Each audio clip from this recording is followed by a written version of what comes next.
Mu nkengero za komine ya Minembwe haravugwa gutegurwa ibitero bikomeye cane biri gutegurwa na leta ya Kinshasa ku bufatanye na leta y'u Burundi. Ibitero bimwe bikaba bifite kwinuka aho bita kwa Babengwa bitera za Rugezi, ikindi gitero kikinuka mw'Ibumba gitera Gahwera, ikindi gitero naco kikazinuka kwa Murima gitera Igakenke, ikindi naco kikaba gifite nko kwinuka za Gipupu gitera Mikenke. Bana na Master TV1 nimba ari irya mbere ubanye natwe kora subscribe, naho hori kurikirana ibiganiro vyacu ariko utarakora subscribe turagusaba kuyikora. Makenga shushu mwanzi duhurire Uvira, Sematama shushu mwanzi duhurire Uvira. Basese we nawe murenge we muri mwari mubeho mwongere mubeho. Basese we nawe murenge we muri mwari mubeho mwongere mubeho. Batangatange nibahunge, batangatange nibashabuke. Masisi we nawe murenge we muri ntwari mubeho mwongere mubeho. Basese we nawe murenge we muri mwari mubeho mwongere mubeho. Nimba uri mushakora subscribe uyu munsi tariki 4 z'ukwezi kwa karindwi umwaka 2025. Amakuru yacu turaza kuyahera mu mujyi wa Goma yo ni Kivu y'Amajaruguru, ndetse n'ubundi amakuru yacu turaza kwakomereza muri Kivu y'Amajepfo nkuko twabivuze. Aha rejo tariki 3 z'ukwezi kwa karindwi umwaka 2025 mu mujyi wa Goma AFC M23 twirwaneho bakoranye ikiganiro n'abanyamakuru. Ikiganiro intego nyamukuru kwari kubwira abaturage bose ndetse n'isi yose aho ibiganiro bihuza M23 ndetse na leta ya Kinshasa biri kubera i Doha aho bigeze. M23 twirwaneho bakomeje bavuga ko bamaze kuja muri Qatar inshuro zigera kuri 4, gusa bavuga ko bitegura gusubira ku nshuro ya 5, ariko hari ibintu basabye leta ya Kinshasa. Bavuga ko leta ya Kinshasa nivyubahiriza aribwo bazemera gusubira muri Qatar. Aho bakomeje bavuga ko hari itegeko nshinga leta ya Kinshasa yashizeho ritabemerera kuba baganira na M23 ubwo bayitaga umutwe w'iterabwoba. Bavuze ko leta igomba gukora vana bwangu igakuraho iri tegeko bakazabona kwemera gusubira mu biganiro biri kubera i Qatar. Bakomeje n'ubundi bavuga ko hariho bamwe mu bayobozi ba M23 twirwaneho bafatiwe ibihano na leta ya Kinshasa basabirwa kuba bafungwa ndetse bashigwaho n'amafaranga ku muntu wese wabasha kubafata. Basabye leta ya Kinshasa nayo gukuraho aya mafaranga ndetse igakuraho n'iri tegeko ribasaba gutabwa muri yombi. Bakomeje n'ubundi basaba leta ya Kinshasa mbere yuko basubira ku nshuro ya 5 i Doha, bayisabye ko leta ya Kinshasa ikwiriye kubanza igafungura abantu bose bagiye bafungwa bakekwaho kuba bafite bakorana bwa hafi n'umutwe wa M23 twirwaneho AFC.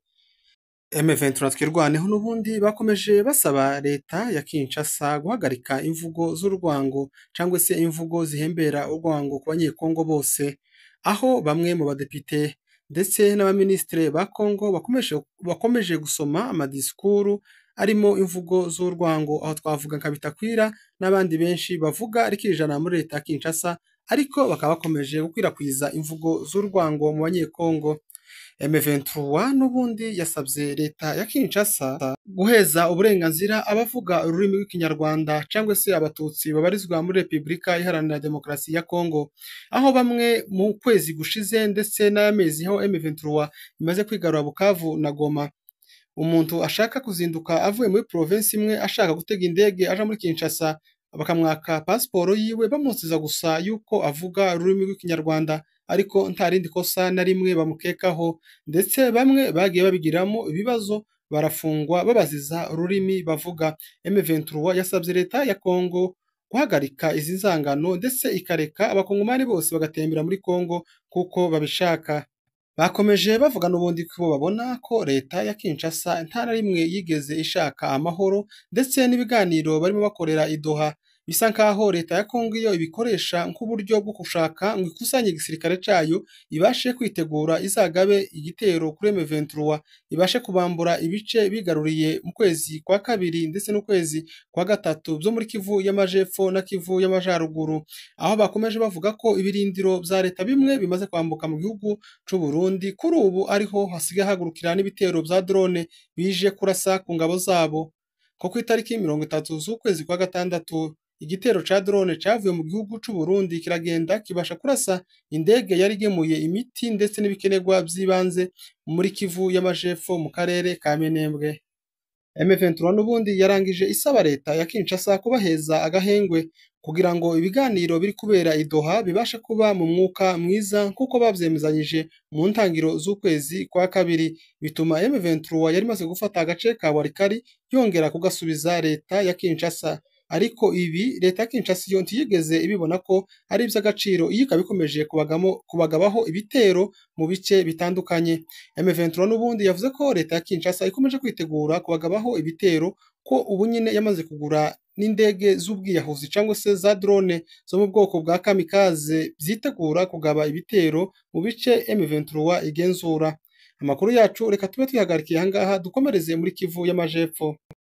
Mu nkengero za komine ya Minembwe ndetse no muri komine hose uyu munsi wa none babyutse amahoro nta sasu ryavuze mu majaruguru mu majepfo ya Minembwe hose babyutse neza ndetse ukomeje muco hagati cyose ca Bijombo ugakomeza ukagera za Rurambo hose amahoro ni yose ugarutse mu cagwerera cyangwa se ico bita muco hagati za Kamombo ubushize hari hanyazwe inka 200 z'abungeri bo mu bwoko bw'abanyamurenge kuri uyu munsi wa none twirwaneho ikaba yamaze kwigarurira umutekano muri kano gace kose bakaba bakomeje kugenzura ico hagati cyose.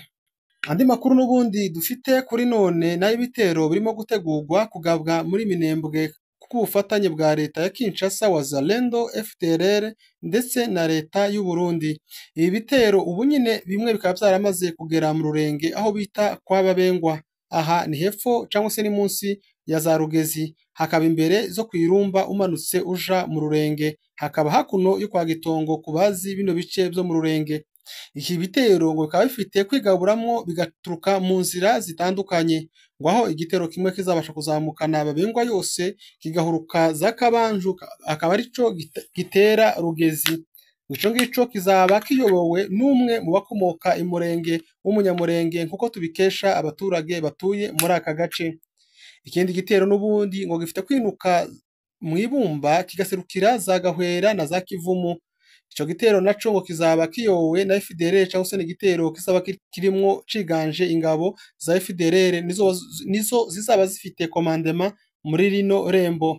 Ikindi gitero n'ubundi ngo gifite kwinuka kwa Murima Gitere Gakenke Karongi ndetse abandi bazamukane aho bita kuri point zero ngo barebe uko bose bahurira mu madegu hagati.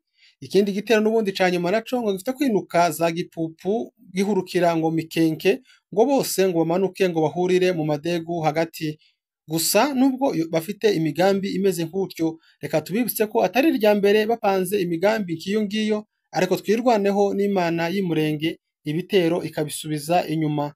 Rero nuko byifashe tuzakomeza tugende tubabwira akantu ku kandi. Nimba uri musha turagusaba kuba wakora subscribe wewe wemeye kubana natwe turagushimiye.